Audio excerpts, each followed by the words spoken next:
Most of us may be familiar with the most typical organizational chart, which looks much like a pyramid, having our C-level executives at the top with lines stretching down to middle management and finally the staff-level employees.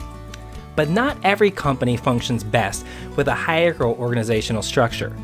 Many types of organizational charts exist simply because many types of organizational structures exist. Here's a few of the various types of organizational structuring. One key consideration is to centralize or decentralize decisions within the organization. Centralizing means to put the decision-making authority to a central level of management, such as a headquarters division. Decentralizing is pushing that authority level and decisions out to units, such as regional divisions. The centralizing and decentralizing continuum is also applicable to HR departments. Most organizations operate with various levels of centralized and decentralized authority.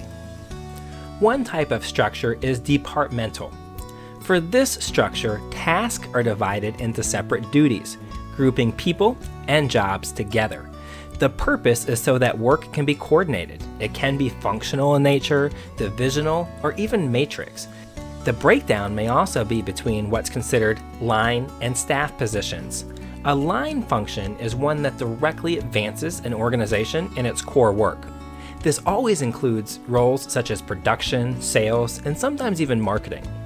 A staff function supports the organization with specialized advisory and support functions, such as operations or accounting.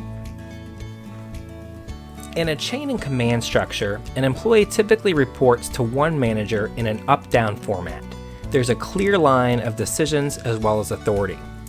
Chain of command is becoming less recognized in organizations today because more and more often, organizations are pushing decision-making down matrix lines, which causes the line of authority to look much more lateral. For span of control, this organizational structure refers to the number of individuals who report to a single supervisor. It is like a hierarchy in nature through a chain of command with executives at the top, managers, then supervisors, then direct reports, much like a pyramid. In organizations where many workers are skilled and require very little supervisions, many employees may report to one supervisor. That would be considered a flat organization. Work specialization was first associated with the assembly line. It's where tasks are divided into specific jobs and workers are considered skilled labor.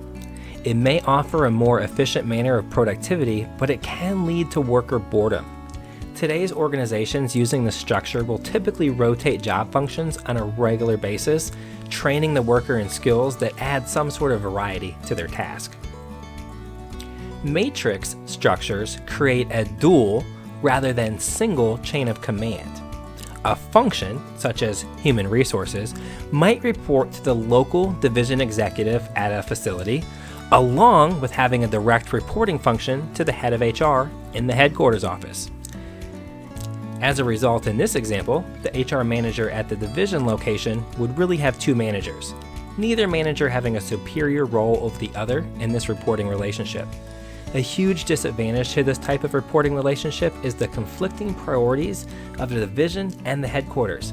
The employee with two different supervisors is attempting to follow the direction of one, and the other is competing for their priority. It can be a bit of a tug of war.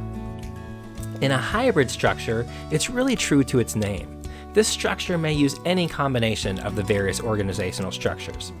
For a virtual organization, many experts also call that a virtual corporation.